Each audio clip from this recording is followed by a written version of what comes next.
Buyers judge a book by its cover, and the cover of your home is your siding. It could be hurting or helping the resale of your home. Today, we invite one of the top realtors in Twin Cities, Ryan Fischer, with the Pro Team at REMAX. Ryan will give us an insight on how bad or damaged siding can hurt the resale of your home. Ryan, thank you for being here. Thanks for having me. How does changing a siding that is damaged or bad help the resale of the home?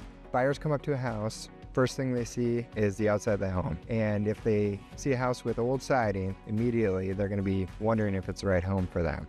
If they see a house with new siding, they're going to love that it's modernized, they're going to have the best first impression possible, and they're going to want to get inside the house to see what the rest of the house looks like. So very important to generate that first great impression with buyers. In your experience, what are some of the risks of homeowners ignoring their rotted siding when it comes to selling their home? So that's a great question. Some of the risks of having rotted or old siding on a house are for when a seller or a homeowner goes to sell their house, the listing agent's going to immediately evaluate the first impression of the home. If the home doesn't look great from the outside, they're going to list the property for less money. That same rotted siding, now that's also going to come up on inspection, and now that buyer is going to ask the seller to repair some of the problems. So it actually can affect the sellers with their asking price, and it can affect the sellers with some negotiations on inspection as well. So thinking ahead, they can replace the siding, enjoy the siding, and in the future when they go to sell, they don't have to deal with the problems of window rot or wood rot. Has any of your clients walked away from a home because of the siding being damaged or rotted? Absolutely. A lot of home buyers, when they're going into a house, they're looking at the biggest expenses that could affect them after they move into that house. And if the siding is bad and it's causing other problems in the home, they're going to walk away from buying that property, and they're going to find something else that doesn't need work. So the best thing you can do is make sure those items are buttoned up ahead of time. Has any of your clients in the past been denied for a loan because a home had rotted siding or damaged siding? FHA financing is super particular.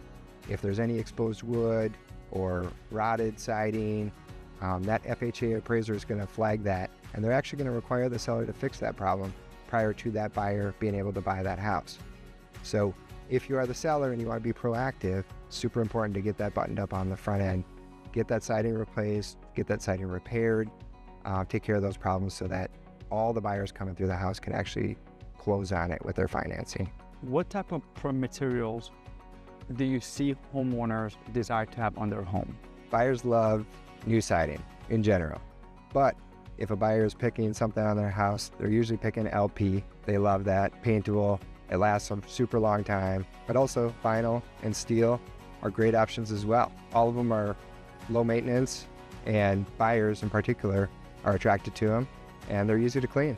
Ryan, thank you for coming and giving us insight on how siding can help the resale of a home. Now, if you are looking to buy a home or sell a home, call Ryan with the Pro Team at REMAX. He's phenomenal. He's the best in the cities. If you are looking for a new roof, siding, or windows, call Smart Builders. We would love to help you out.